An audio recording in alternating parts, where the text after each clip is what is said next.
Hi friends, welcome back to my channel. It is me Chitra YouTube channel. இன்னைக்கு எங்கள் வீட்டில் Sunday special dish நுரையீரல் gravy தான் பண்ண போகிறோம். நார்மலாக நம்ம சிக்கன் மட்டன் வாங்குறத விட இந்த மாதிரி நுரையீரல் ஈரல் அந்த மாதிரி எடுத்துக்கிறதால நமக்கு பிளட்டில் வந்து நிறைய ஊட்டச்சத்து, ஹீமோக்ளோபின், எலும்புச்சத்து, அப்புறம் வந்துட்டு பார்த்திங்கன்னா புரதம், வைட்டமின்ஸ் அதெல்லாம் வந்து அதிகமாகவே இருக்கும். அதே மாதிரி ரத்த சோகைக்கும் இது வந்து ரொம்ப நல்லது. இது வாங்குறப்ப நம்ம இந்த மாதிரி ஃப்ரெஷ்ஷாக இருக்க மாதிரி கடையில் வந்து பார்த்து வாங்கிப்போம். வாங்குறப்ப இந்த மாதிரி ஹாட்டும் கொடுக்கும். ஸோ இதை வாங்குறத விட இதை க்ளீன் பண்ணுறது வந்து பெரிய விஷயம். முதல்ல வந்து இந்த மாதிரி ஊஸில் வந்துட்டு நம்ம அந்த பைப் போட்டு உள்ளே அந்த நுரையீரல் இருக்கு இல்லையா, அந்த லம்ஸ் ஃபுல்லாக வாட்டர் போகிற மாதிரி பண்ணிவிட்டு நல்லா அதை ப்ரெஸ் பண்ணி விட்டிங்கன்னா அந்த ஈரல் வந்து ஃபுல்லாகவே வந்துட்டு க்ளீன் ஆகிடும். ஸோ பார்த்தீங்கன்னா தெரியும் எவ்வளோ பஃப்னு ஆகுது தண்ணி வந்ததுக்கப்புறம். அதுக்கப்புறம் உள்ளே இருக்க அந்த தண்ணிலாம் வெளியே நம்ம லீக் பண்ணி விட்டோம்னா அதுவே வெளியே வந்துடும். இப்படி ஃப்ரெஷ்ஷாகிடும் பார்க்குறதுக்கு. நம்ம வாங்கிட்டு வந்தப்போ ஒரு மாதிரி ட்ரையாக இருந்தது.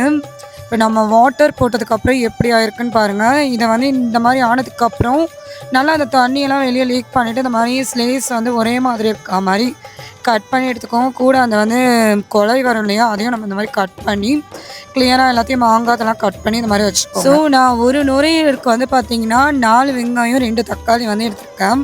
அது இந்த மாதிரி சாப்பரில் வந்து பொடியாக கட் பண்ணிக்கோங்க. அப்படி இல்லைனா கூட பொடியாக கட் பண்ணி வச்சுக்கோங்க.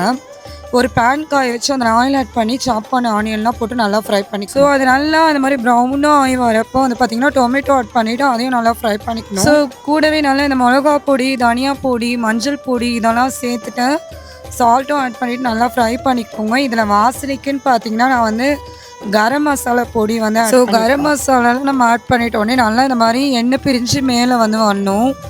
மேலே வந்ததுக்கப்புறம் இஞ்சி பூண்டு பேஸ்ட்டு சேர்த்துக்கோங்க. ஸோ இஞ்சி பூண்டு பேஸ்ட்டு சேர்த்ததுக்கப்புறம் இந்த மாதிரி நல்லா வதங்கி வரணும். ஸோ அதை நல்லா வதங்கி விட்டு நம்ம இந்த மாதிரி ஒரே ஸ்லைஸாக கட் பண்ணணும். ஒரே ஈரல் இருக்கு இல்லையா, அதை நல்லா வாஷ் பண்ணி எடுத்தது வந்து அதில் போட்டு நல்லா அந்த மாதிரி மிக்ஸ் பண்ணி எடுத்து நல்லா அந்த மாதிரி அதை வந்து நல்லா கிளறி விட்டுக்கணும். மசாலா அதில் மிக்ஸ் ஆகிற மாதிரி. ஸோ இதில் வந்து நம்ம வந்து தண்ணி வந்து சேர்க்கக்கூடாது. அதுலேயே ஆல்ரெடி தண்ணி பிரிஞ்சு வந்துடும்.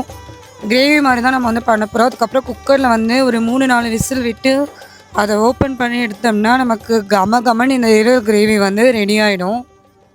ஸோ நான் கொஞ்சம் தண்ணி அதிகமாக ஊற்றிட்டதால கொஞ்சம் தண்ணியாக தான் இருக்க மாதிரி இருக்கா. அதனால இன்னும் கொஞ்சம் நான் வந்து ஒரு 10 மினிட்ஸ்க்கு வந்து ஸ்டவ்வில் வந்து வச்சுட்டேன். இந்த மாதிரி நல்லா கிரேவி ஆகிடுச்சு. ஃபைனல் வந்து நம்ம வந்து இந்த மாதிரி கொத்தமல்லி தலையை வந்து தூவி விட்டு பெப்பர் கொஞ்சம் ஆட் பண்ணிவிட்டு இறக்கணும்னா டேஸ்டான கம்மன்னு நமக்கு நுரையீரல் கிரேவி வந்து ரெடி. உண்மையிலே சொல்கிறேங்க, மட்டனோட மீதி பார்ட்ஸ் கூட கம்பேர் பண்ணுறப்ப இந்த பாட் வந்து ரொம்ப டேஸ்ட்டாக இருக்கும். ஸோ அதுலேயும் எனக்கு வந்து எக்ஸ்பெஷலி இந்த பாட் வந்து ரொம்ப பிடிக்கும். மட்டன் மூளை, கால் அது கூட கம்பேர் பண்ணுறப்ப இந்த நுரையீரல் வந்து ரொம்ப பிடிக்கும். ஸோ இந்த டிஷ் வந்து குழந்தைங்க கூட ரொம்ப விரும்பி சாப்பிடுவாங்க. நார்மலாக நீங்கள் வந்து மட்டன் எடுத்திங்கன்னா வாங்கினீங்க கட் பண்ணிங்கன்னு சொல்லியிருக்கோம். இது வந்து கொஞ்சம் ஒர்க் இருக்கும். ஆனால் ஒர்க் பண்ணாமல் ஒர்க்கை பார்க்காம இந்த மாதிரி டிஷ் செஞ்சு சாப்பிட்றதால நமக்கு ஹெல்த் பெனிஃபிட் வந்து ரொம்ப அதிகம்.